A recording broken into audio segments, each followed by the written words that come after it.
my main man and Kim, my sis. I appreciate y'all for, bringing one of these, those taboo situations that nobody wants to talk about into the light. Everybody, there's a disconnect, and you bringing it up is an amazing thing. So I'm gonna tell you what my opinion is, okay? I'm 35 years old. I have a 14 and a 17-year-old, so I feel like I'm right caught in the middle. So the fact is, I think the disconnect is like with the generation above me, is that you got some that are hip to new things and move with the times. Some people just still, I don't need a flat screen TV, or I don't need a color TV. I don't need navigation, which is fine. That's all good and dandy.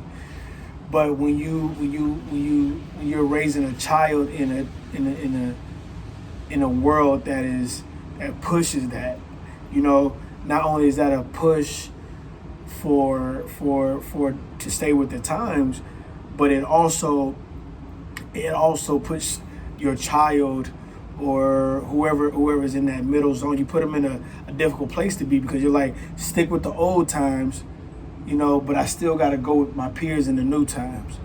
Wisdom over here, but futuristic over here.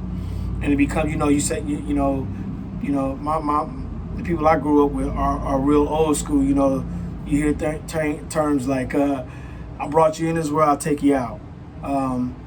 All you're responsible is stay black and die, which is nobody's fault, because I believe that's what they were taught.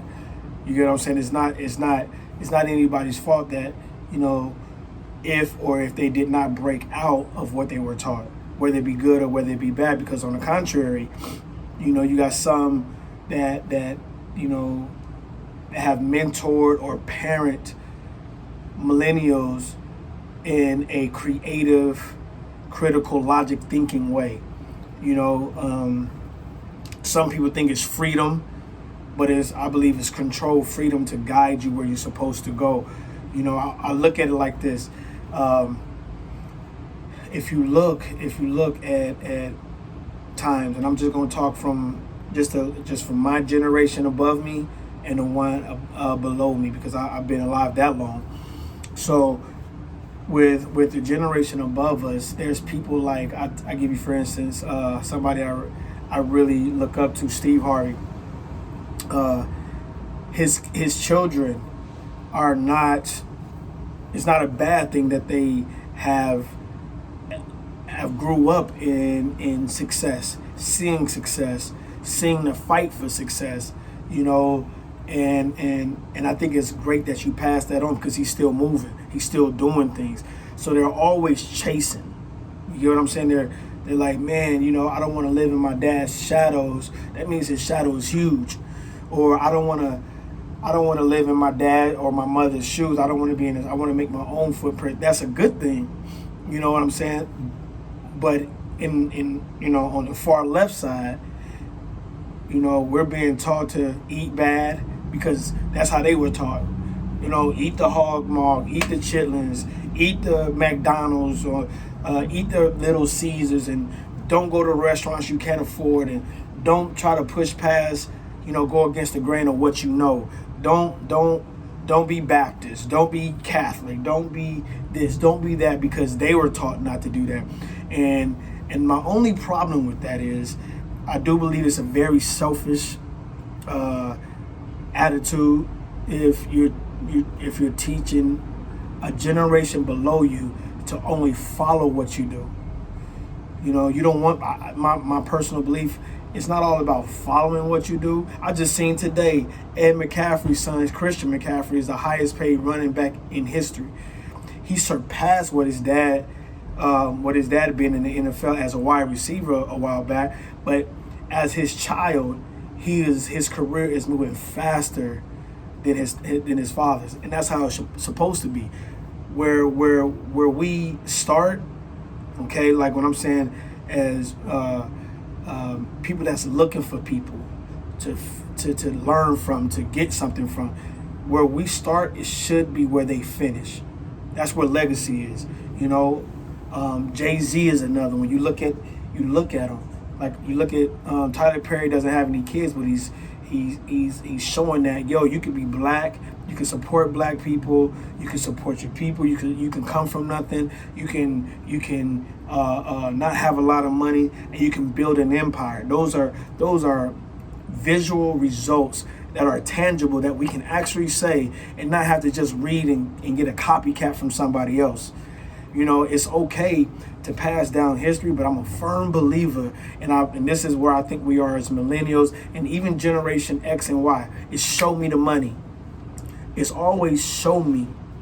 You know, if your parents telling you to, or your mentor is telling you to eat, work out, and I mean eat right and work out, don't, you know, save money and do this and do that, but they over here eating fried chicken and complaining about their finances and only sticking at a certain place, man, it's hard to really tether to something like that, you know. And even if you try, I'm talking about coming from my side, even if you try to be like, I was taught to give my elders respect, you know, but respect and having to listen to somebody tell you the wrong information is, you know, that's just my opinion on, you know, what we should do. But I mean my opinion on what was going on. But my thing is, one of the things I do believe that we can do to actually, you know, chip away at this situation is like start doing, like, let's start patterning some of the things that's working, you know. Being real with ourselves, like parents and youth, you know, or millennials, Generation X, Generation Y, the generation above us, whatever it is. It's about stepping outside of our own head and coming to an agreement. In anything we do, I don't care if it's black, white, religion, politics, whatever it is, okay? Even in this situation, I believe if we come together and step outside of our own selves or only what we know, you know, we're the expert in our own world, or we know what we know and nothing else has surpassed that, you're a fool to think that. But if we can step outside, millennials, we don't know it all because we're in technology and we're in a growth age, and we know how to make money quick and stuff like that. We don't know it all. There's some wisdom tips that we don't know, even if it doesn't pertain to how we moving. It's a lot of wisdom in a lot of people before us. That's why they were before us, that they seen a lot more, they done a lot more, okay? And this is not by age, this is by experience. If we can do that, and then the generation above us, okay, does the same thing, guess what? My children, the generation below me, okay, could actually see an example. Okay, they listen to their parents and this is their lifestyle. They're still pushing because their mentor is still pushing. They're walking it like they talking. You know, you see how I did that? Walk it, look it, talk. But they're saying it, they're talking it, and then they're passing it down, and it continues to elevate. Once we create that cycle, that's a undestructible force. There's indestructible force. There's no stopping that, because now it's instead of generational curses and generational poverty. Now we're feeding our mind generational good food. We're feeding our souls generationally how to build a legacy. It's just common, you know. You only teach what you know. You get what I'm saying? You only teach what you've only experienced, and for everything else is a facade. You get what I'm saying?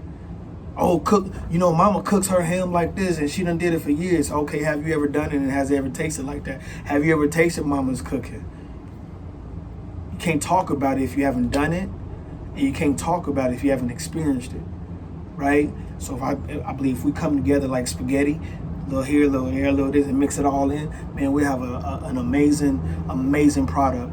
We have an amazing thing going on from kids that's just learning in school to our elderly adults, man, our grandparents and our great grandparents. man, that's a big time. And I'm telling you that it's very powerful. So that's my thing, man. I appreciate y'all, man. Again, I really appreciate y'all. Y'all doing the big thing. Love y'all.